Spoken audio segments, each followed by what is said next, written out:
বর্তমান যা পরিস্থিতি চলছে, শুধু হোয়াটসঅ্যাপ গ্রুপে, ফেসবুকে আর পরস্পরের বিরুদ্ধে কাদা ছোড়াছড়ি, নিচের স্তরের কর্মীদের মধ্যে লড়ি দেওয়া মানসিকতা, বিভিন্ন থানায়, বিভিন্ন ব্লকে তৃণমূলের শত্রু, তৃণমূলের সঙ্গে লড়ছে। এই পরিস্থিতি যদি বজায় থাকে তাহলে নিশ্চিত থাকেন যে আগামী 26-এর বিধানসভায় ওই 20টা 10-এ নেমে আসবে। আমি জোর দিয়ে বলছি। এখন কোটি হলো, এখন এই যে ইউসুফ পাঠান 16 মাস হয়ে গেছে এমপি, তাহলে 5 কোটি তো অবশ্যই পেয়েছে।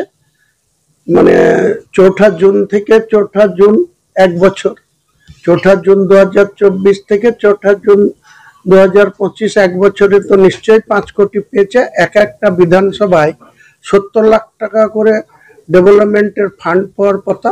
আজ পর্যন্ত আমাদের সঙ্গে কোনো আলোচনা করেনি, কোনো মিটিং করেনি। আমার ভরতপুর বিধানসভায় কানাকড়ি এমপির ফ্ল্যাট থেকে আমরা পাইনি। তা আমরা ভোটারদের কাছে কি জবাব দেব? আমরা যে উন্নয়নগুলো করব, তাহলে এমপি যদি আমাদের সঙ্গে বসে, এমপির তো এটা নিজস্ব টাকা না, এটা তো সরকার এইভাবে সেন্ট্রাল গভর্নমেন্ট এমপিদের বছরে 5 কোটি টাকা ডেভেলপমেন্টের জন্য দেয়।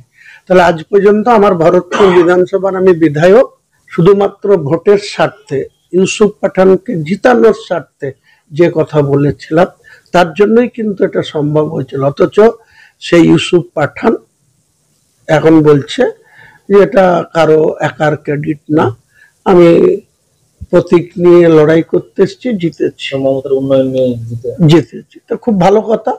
এইসব কথার জবাব আমি ওকে, যদি ভোটে লড়তে আসে, তখন পৃথিবীতে আমি যদি বেঁচে থাকি, তাহলে এই ইউসুফ পাঠানের এই কথার জবাব আমি 2029-এ নিশ্চয়ই দেব।